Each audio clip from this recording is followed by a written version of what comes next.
রয়েছে ছোট্ট সন্তান, প্রবল স্রোতে একে অপরকে ধরে বাঁচার শেষ চেষ্টাটুকু করছিলেন গোটা একটা পরিবার। মা বাবার সাথেই ছোট্ট বাচ্চাগুলোর চিৎকারে যেন আকাশ বাতাস কম্পিত হচ্ছিল। জলপ্রপাতের সৌন্দর্য যেন ক্ষণিকের মাঝেই ভয়াবহ রূপ নেয়। একই পরিবারের 17 জন এই সুন্দরের কথা জানলে হয়তো তারা এখানে কখনোই পা রাখতেন না। একটা বিয়ের অনুষ্ঠান শেষে সৈয়দনগরের আনসারি পরিবারের লোকজনরা নোলাভালায় পৌঁছয়। উত্তরপ্রদেশের আগ্রা থেকে এরা আত্মীয়ের বাড়িতে বেড়াতে আসেন একটা বিয়েকে কেন্দ্র করেই। ভুসিবাদের জলপ্রপাতের আনন্দ আর জলে হাঁটু ভিজিয়ে সেলফি নেওয়াটাই কি কাল হলো? এক দুজন নয়, প্রবল স্রোতে দাঁড়িয়ে বাচ্চা সমেত 7 জন মানুষ। হঠাৎ জলের স্রোত বেড়ে যায়। মিনিটের মাঝেই স্রোত এতটাই প্রবল হয় যে তারা সেখান থেকে এক পাও নড়তে পারছিলেন না। ছোট ছোট বাচ্চাগুলোকে বাবা মা ঝাপটে ধরে আছেন।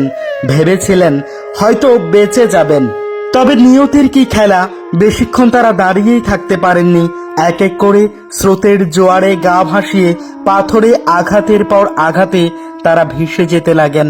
বড়রা তো কিছুটা সময় চেষ্টা করেছিল, বাচ্চাগুলো তো আর দেখাই যায়নি। পরিশেষে 2 জন বেঁচে ফিরলেও বাকিরা চলে যান না ফেরার দেশে। 5 জনের মাঝে 3টি দেহ পাওয়া গেলেও বাকি 2টি দেহের খোঁজেই চলছে এখনো তল্লাশি। তার মাঝে একটি মেয়েকে বাঁচাতে ডাক্তাররা মরিয়া। তার হৃদস্পন্দনের হদিশ পেল ডাক্তাররা। পরিসমাপ্তিটা এখনো জানা যায়নি।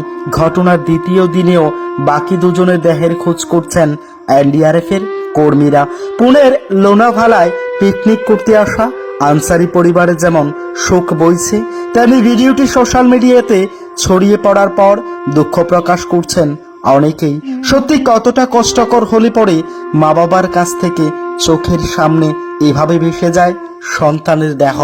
বাচ্চাগুলো যেন বাঁচার আকুতি আর ভয় নিয়েই ওপরে থাকা মানুষগুলোর দিকে বারবার তাকাচ্ছিলেন। কেউ গাছের গুড়ি, কেউ বা বনলতা, নিজের পরিধেয় বস্ত্র সব নিয়েও পারলেন না বাঁচাতে বাচ্চা সহ মানুষগুলোকে। দৌড় স্রোতে মৃত্যু দুয়ারে ভাসতে ভাসতে কোথায় যেন তলিয়ে যাচ্ছেন নিষ্পাপ শিশুগুলিও। হৃদয় ছোঁয়া এই ভিডিওটা সত্যি চোখের কোণে জল এনেছে আমাদেরও। ভগবান, ঈশ্বর কিংবা আল্লাহ তাদের মনের জোর বাড়িয়ে দিক। এই প্রবল কষ্ট থেকে তারা যেন অতি সত্বর বেরিয়ে আসতে পারে, এই কামনাটুকুই রইল আমাদের পেজ সোশ্যাল ফেসের পক্ষ থেকে। ভালো থাকবেন, সুস্থ থাকবেন, নিজের প্রতি খেয়াল রাখবেন। ধন্যবাদ।